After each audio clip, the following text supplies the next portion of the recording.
Hello again, Brian Spear here with Sunrise Capital Investors. Today, we're going to delve into the types of self-directed retirement accounts that are available to you, their unique benefits, and the eligibility criteria for each of them. When it comes to self-directed accounts, we have basically three main vehicles at our disposal. The first is a self-directed IRA, the second is a solo 401k, and the third is an EQRP. Each of these has its own unique advantages, and we'll explore them shoulder to shoulder to help you identify which of them best fits you and your financial goals. First off, any of these retirement accounts can be used to invest in real estate when you've chosen to self-direct. One of the main benefits of real estate is the returns that we can achieve when we strategically use leverage by taking out a loan. When using a retirement account, you're only allowed to take on what's referred to as a non-recourse loan. If you remember from the last video, this is because you need to think of a retirement account as a totally separate entity.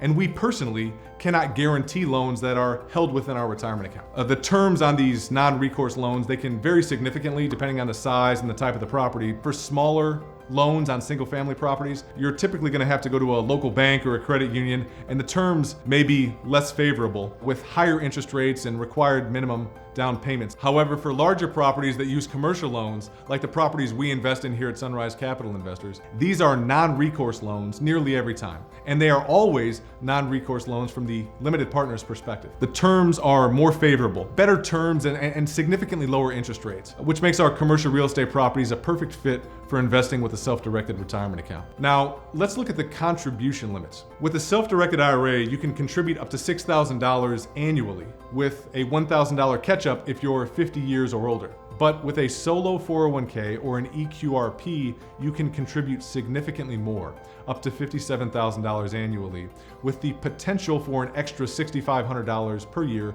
in catch-up contributions above that age threshold. And your spouse, they can actually contribute the same amount. So together, you two could be stocking away over six figures every single year in a tax-efficient vehicle to fund your retirement years down the road. And that massive growth potential, it's one of the main reasons that people love investing with their retirement accounts. If you're looking to qualify for a solo 401k or an EQRP, the bar is actually set surprisingly low. The key requirement is that you must have some form of self-employment income. That could be as straightforward as earning a few bucks reselling books from an Amazon store or doing some landscaping on the weekends. You basically have to make $400 per year. That's the minimum requirement from the government. And as long as you can report this income as self-employment income, you're in the clear to open an account and roll your current funds into a solo 401k or an EQRP. You might be wondering, Brian, why should I bother with all of this? The answer lies in the unique benefits of a solo 401k or the EQRP. One of the most significant advantages is the potential to sidestep all taxes, and that's a benefit that the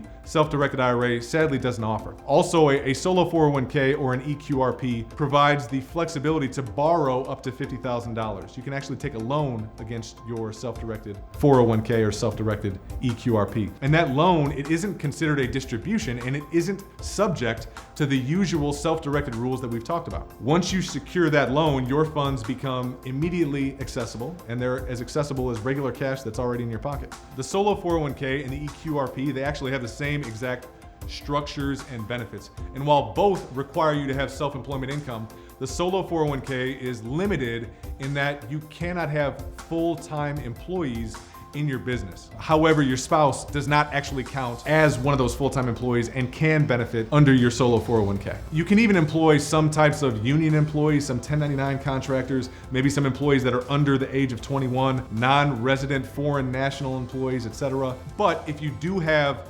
full-time W-2 employees, you would need to go for that EQRP option, which provides the same benefits as the solo 401k while expanding the opportunity for eligibility. Fortunately, if and when you were to open an EQRP, it provides ERISA protection against creditors if that is necessary. However, that protection only applies if the EQRP is established as a multi-member plan. Again, you have to establish it as a multi-member plan. The additional benefits of an EQRP only really materialize if you have full-time employees, guys. So given the higher costs that are often associated with opening and maintaining an EQRP, we typically recommend opting for a solo 401k if you don't have full-time employees, as it offers virtually the same benefits as the EQRP. In conclusion, guys, the choice between a self-directed IRA, a solo 401k, and an EQRP, it really depends on your individual circumstances.